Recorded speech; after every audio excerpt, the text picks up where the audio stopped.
Hi, everybody, and welcome to another episode of Words, Images, and Worlds. We have lots of comics folks that come on the podcast, but I'm always excited to link out to people that work exclusively or mostly exclusively in words as well. Always excited to link out to novelists as well as graphic novelists and people that write with central characters that are youthful in some ways. And so, very excited here for episode. This will be episode 22 to welcome Nisha Sharma. Welcome, Nisha. Oh, thanks for having me. My pleasure. My pleasure. I'm a member on NetGalley, this little backdoor site that I discovered years ago where you can read books for free and write about them and talk with authors. And I'm a fan of all of those things. And so I discovered the Karma Map and immediately wanted to reach out to you once I downloaded it and read through it. So appreciate that work. We'll talk about that. And before we do that, being an educator, I typically like to start by saying, please tell us your author origin story. I spend my days trying to connect people with reading and writing. So please tell us what that journey was like for you. Oh my goodness. So I started writing when I was very, very young. I used to like write on construction paper and then have like my mom tie them together with yarn to like mimic books. I remember when I was a kid, I used to read the Nancy Drew and Hardy Boys super mysteries. And Mm, so there were a couple different series where Nancy Drew and Hardy Boys would basically like solve mysteries together.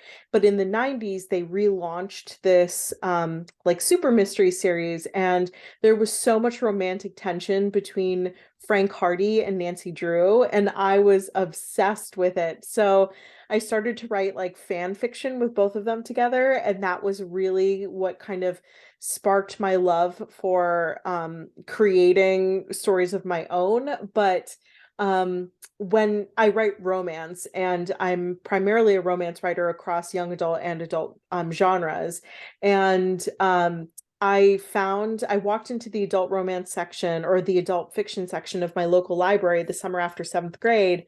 And I was looking for something new because I had pretty much read through all of the Nancy Drew and the Hardy Boy books. I was well into my fan fiction era. I had gone through the Babysitters Club, the Boxcar Children, like all of the long series.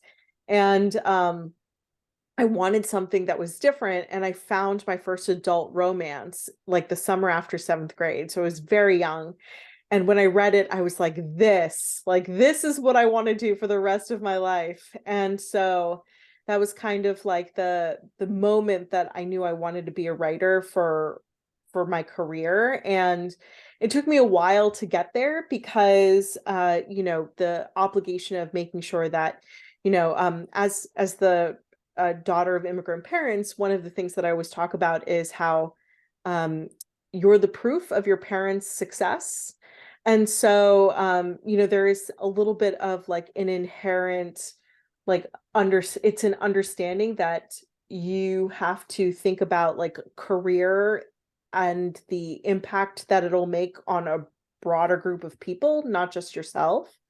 And so I went to law school and I graduated and I started working in corporate right away, and I hated it. So then I went back to school part-time and I got my MFA, and that is when I wrote my first young adult book that ended up being published, My So-Called Bollywood Life, in that mhm, program. mhm. So I continued to work in corporate until October of last year. And so that was like five books after publishing five books. Wow, yeah, yeah, and I love the title, "My So-Called Bollywood Life." By the way, Thank there's you. just so much there. Um, yeah, and love that journey to getting to do what was inside of you that you were always inspired to do. Also, love the idea of bookmaking as a child and fan Yeah. fiction. Fan Yep. fiction. Yeah. So I'm not typically a romance reader. I'm good with it, I'm good with romance being part of the story. Um, Nothing against romance, but there was something about the Karma Map that just grabbed me immediately. And one of the things I love is that you do start with a map. I always appreciate that. I think there's like a Tolkien reader in me that's like, oh, it's a map. I'm going to go somewhere in this book. So how would you talk about, it came out about a month ago now, the Karma map. What would you share with Sure. readers about that? So the Karma Map is, I think, one of the most personal books that I wrote because I wrote it while my grandmother was dying.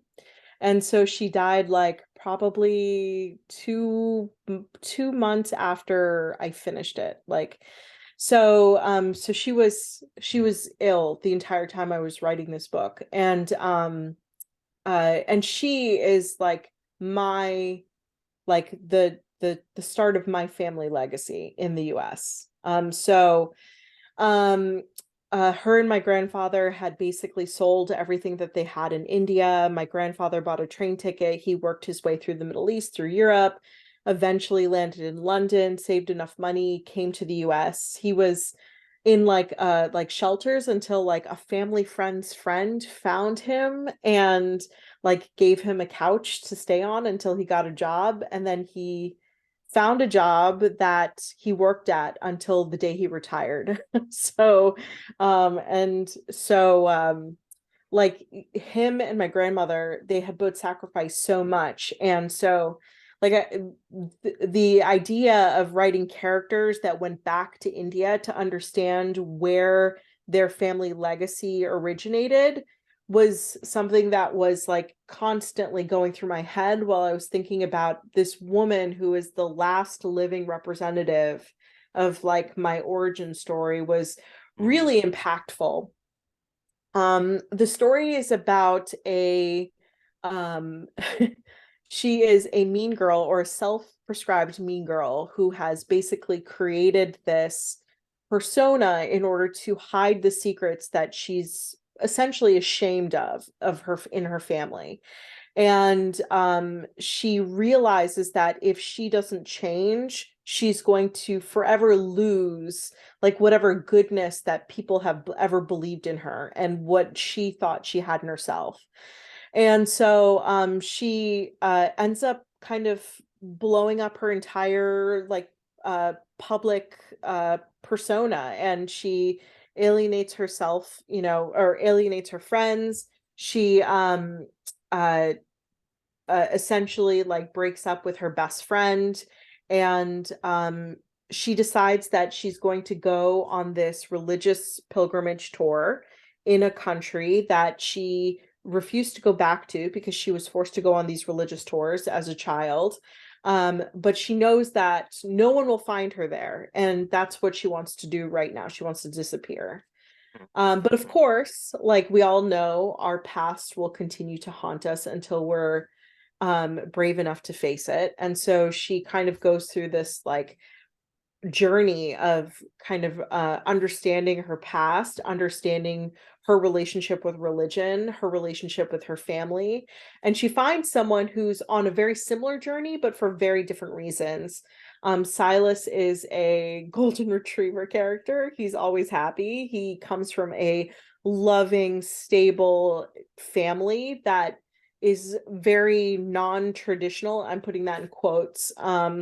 But he is just looking for more context of where his family, their love story started. And so together they kind of, they get the answers that they're looking for, but in different ways. And I mean, there's so much that weaves into the story, and I appreciate that about it. I also appreciate at the beginning, you pretty well openly disclose that it's more of a personal book for you. Mhm. So I think one of the sells for me was immediately reading the note, the prologue at the beginning, where you talk about your personal journey a little bit. Was it difficult to get to that place, or anything that you'd like to share about how you went through the process of weaving your experiences in? Yeah, I mean, like I was very fortunate. My family has always been very loving and supportive and incredible. So I didn't have the same complicated relationship with my parents that Tara had in the book. But I did have a similar complicated relationship with religion because I felt like the people around me that I loved and I appreciated and I respected would always default to religion as Mm. the source for answers versus like actually thinking about deconstructing, some of the trauma that's like passed down through generations. Like with the partition, with with the nationalism that's happening in India right now, with colonialism, like none of that is something that they're willing to address. They'll default to religion. And so I think I like really struggle with that, and I struggle with my own relationship with religion over the years. And so that is really what I was kind of trying to understand while I was writing this story between the two characters. And that idea of partition I've used, or the event. I've used the night diary in Mhm. classes before, and so I'm amazed. I didn't learn about partition when I was in school, and I have so many students that say, "Oh, I'd never heard about this." Like they've heard of Gandhi, they've heard of, these sort of events around. So I also appreciate there's a historical and cultural nature of the work that comes through where you can share about things that don't necessarily get the attention that they deserve. So Mhm. yet another layer. It's a very layered story. Thank you. Yeah, yeah. So thinking about younger readers, but also thinking about older readers who might be listening, because I intend this for educators, uh, educators who need to read some good things. I try to read something good and relaxing before I go to bed every night. It's my secret to getting to sleep at night. So any themes, messages, ideas that you would share, and you could talk about both of those audiences if you want, both the young adult slash middle grades books, because I would suggest that there are probably middle grades readers who enjoy those too, as Mhm. well as the adult slash young adults who enjoy the adult fiction. I think with the karma map, a lot of it has to do with like understanding that all of the answers like may not come to you right away, and like sometimes you truly have to go on a journey before you kind of realize what that answer is, and sometimes that journey will lead you to a place where you may not like the answer, but you actually have to go through the process of experiencing a lot of the feelings and the big moments before you kind of get to that place.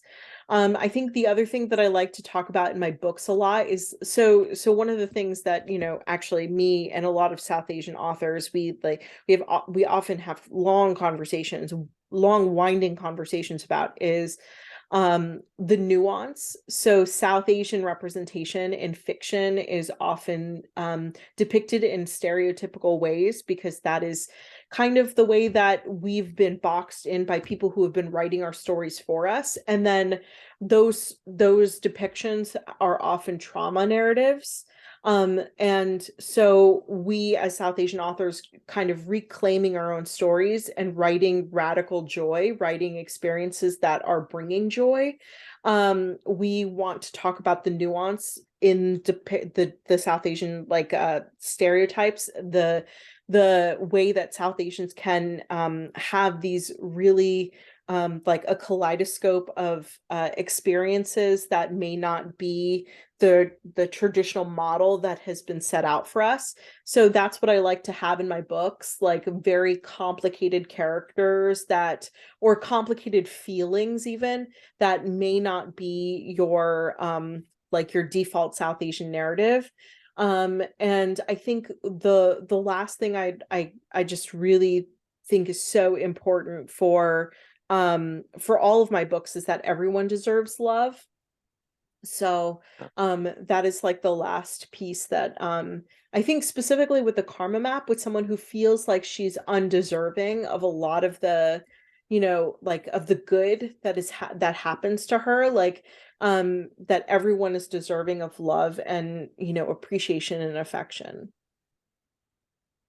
Wonderful themes, and uh, I appreciate the work that you're doing in sharing voices that are authentic, sharing your authentic voice, and it's cool to hear that there's a community there. It sounds like a potential anthology idea called Radical Joy, maybe. I'm just thinking about something that I saw, Kwame Mbalia's Black Boy Joy, and just yeah, thinking. Yeah, no, it's and I love Kwame's work. And but like I think a lot of marginalized authors have like very similar feelings about kind of making sure that we share joy that has not been kind of, written out for us, or we've had the opportunity to share. And sending the book love for that, and as somebody that wants to learn and grow and get to hear nuances of narrative and all the pieces. I appreciate that.